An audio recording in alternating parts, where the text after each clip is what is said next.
Okay, tonight's video is AP 2016, number 2.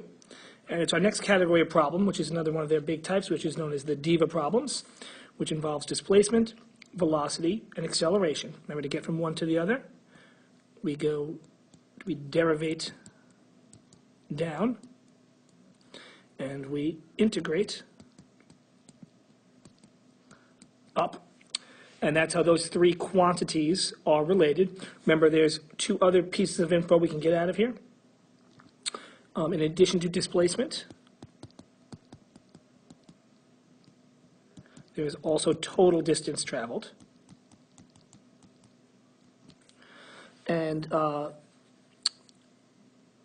basically, very oftentimes they'll give us a velocity graph. Now, I'm not working on a specific problem right now. Velocity, nope. Let's undo this here. Here's a graph of velocity. And if I were to look back to find displacement from velocity, I would integrate by going up. That means that the integral of velocity is going to be equal to displacement. And that's the case because some of the area of the curve is going to be positive, and some of the area of the curve is going to be negative, canceling the other stuff out to give you displacement. Well, if you want total distance traveled, what we want to do is, before we actually work on this problem, we actually like to make the entire curve positive, so that the area under the curve is all positive and it adds together. So as a really quick side note, just so you know that the integral of the absolute value of v is equal to distance traveled. The other thing to be aware of is the difference between the word velocity and speed. Speed has no sign. So if any question asks you to find when the speed is equal to 10, that means you need to find when the velocity is equal to 10 and when the velocity is equal to negative 10. I don't know if that's going to happen in these questions, but those are the basic rules. And you have to remember the relationship between speeding up and slowing down. Speeding up is when velocity and acceleration work together. And slowing down is when velocity and acceleration fight each other. Okay, so let's take a look at our first problem. Okay, so let's talk about a calculator version of this problem, which we have right here, which is that a particle moves along the x-axis. The velocity of the particle at time t is given by this equation right here. The particle is at position x equals 2 at time t equals 4. Okay, so they give me that when the time is 4, the distance it's traveled, its location, its displacement is 2. So what are they asking about first? So before we go on, I already took that equation and I put it into my calculator. I don't really care about what the picture looks like. I'm probably not going to use it. I had to use x instead of t so I could graph it right. I'm going to scroll back and just double check. 1 plus 2 sine t squared over 2. I've got that there.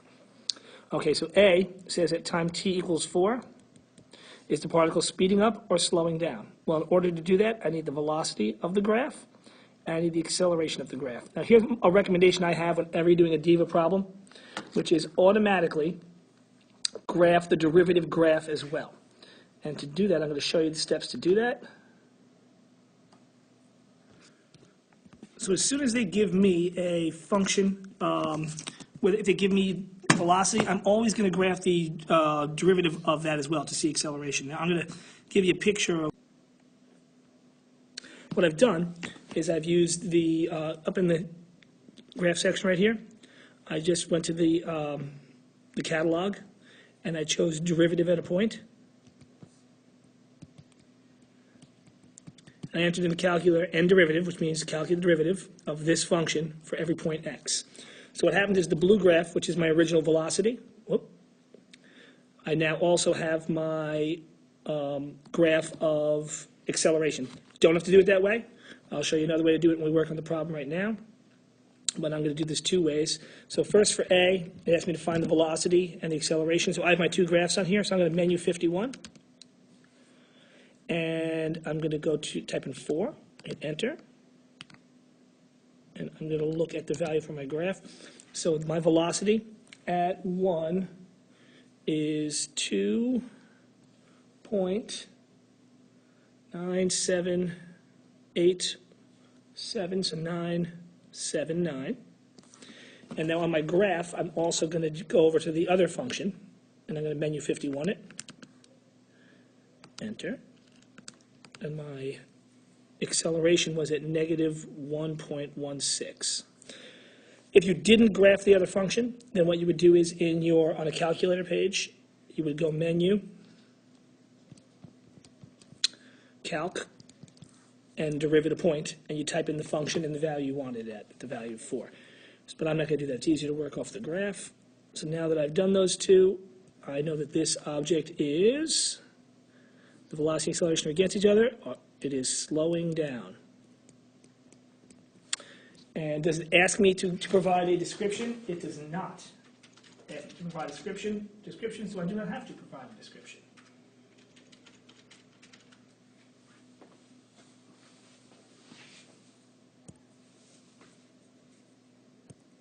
Okay, part B says find all times in the interval 0 to 3 where the particle changes direction. Well, particles change direction when the velocity is 0 and the velocity goes from positive to negative or from negative to positive. And what we're going to do a lot of is number line graphs. I'll get you a picture in a second. I'll go back to my calculator, go to my graph page. I'm actually going to temporarily turn off the red graph that I put on there, the acceleration, just so it's not in my way. And I'm going to set my window.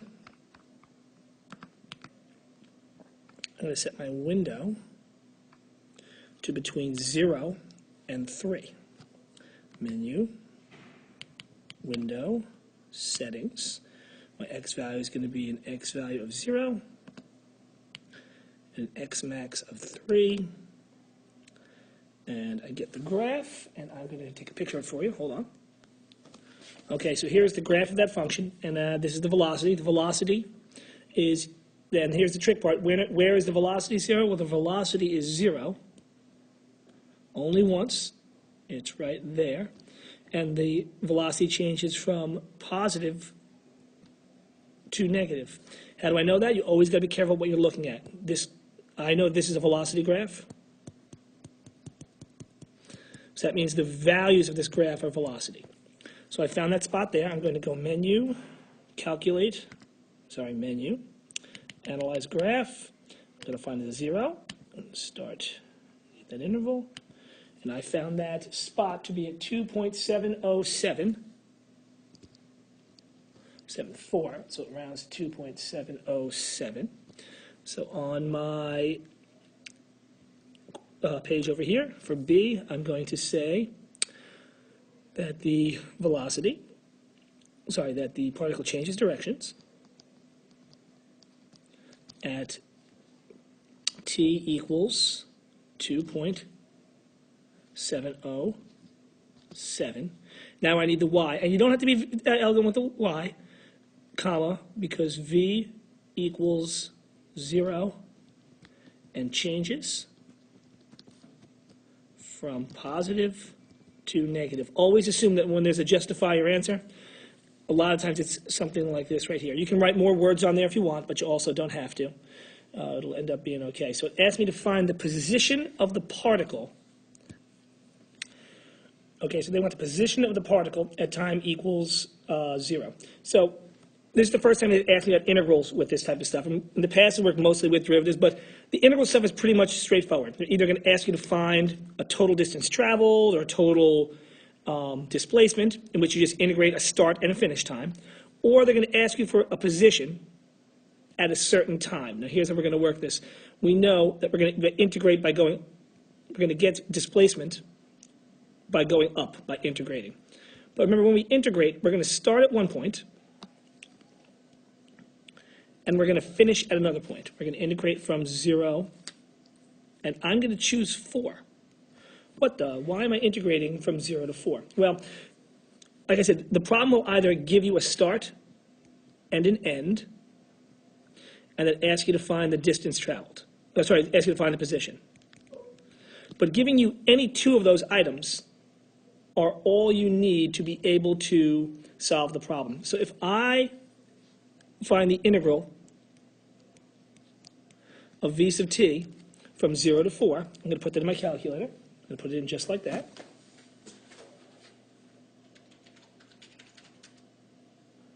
Type that on in. I'm going to find that that is equal to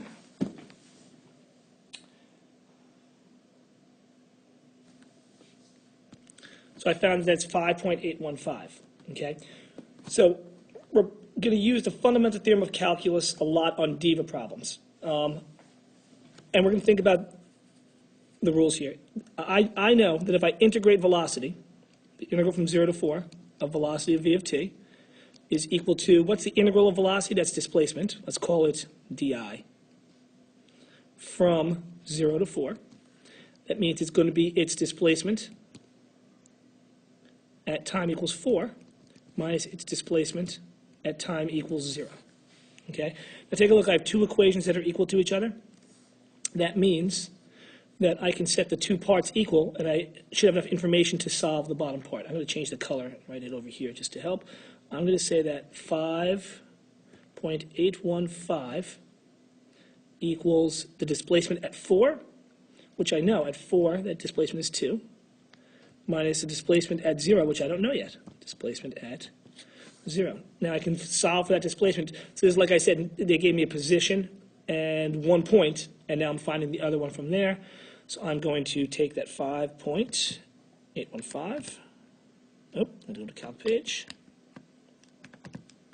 815. I'm going to subtract 2, and I get 3.815 equals negative di over 0. Multiply both sides by negative 1. And I get displacement equals 3.815.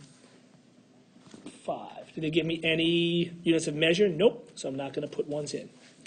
And now for the last part, and you will only see these on calculator questions or on ones that give you a picture. Find the total distance the particle travels. Well, here's what I know. I know that total distance traveled, instead of taking the graph that I have right there, I'm just going to integrate the absolute value of velocity, whether they're positive or negatives, can make them all positive, so I'll make all the answers positive, from 0 to 3. I'm going to enter that into the calculator, and I'll show you how I enter it in. I'm going to go Menu, Calculus, Integral, from 0 to 3.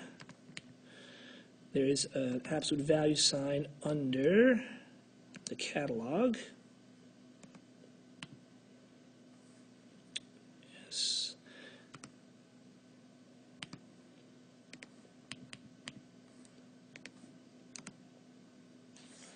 And I'll show you my picture here.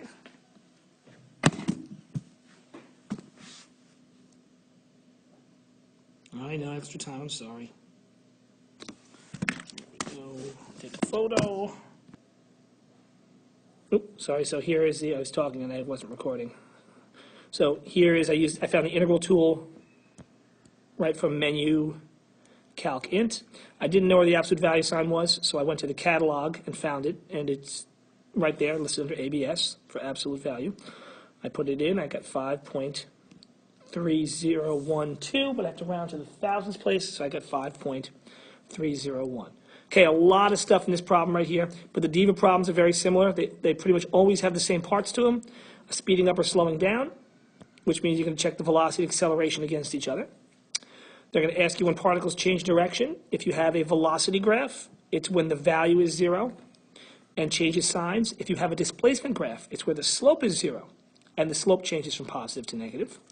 If they ask you to find a position, you're almost always going to be working with the fundamental theorem of calculus, which is that the integral of velocity from A to B is equal to the displacement. We often use x for that, from A to B, which equals x of b minus x of a.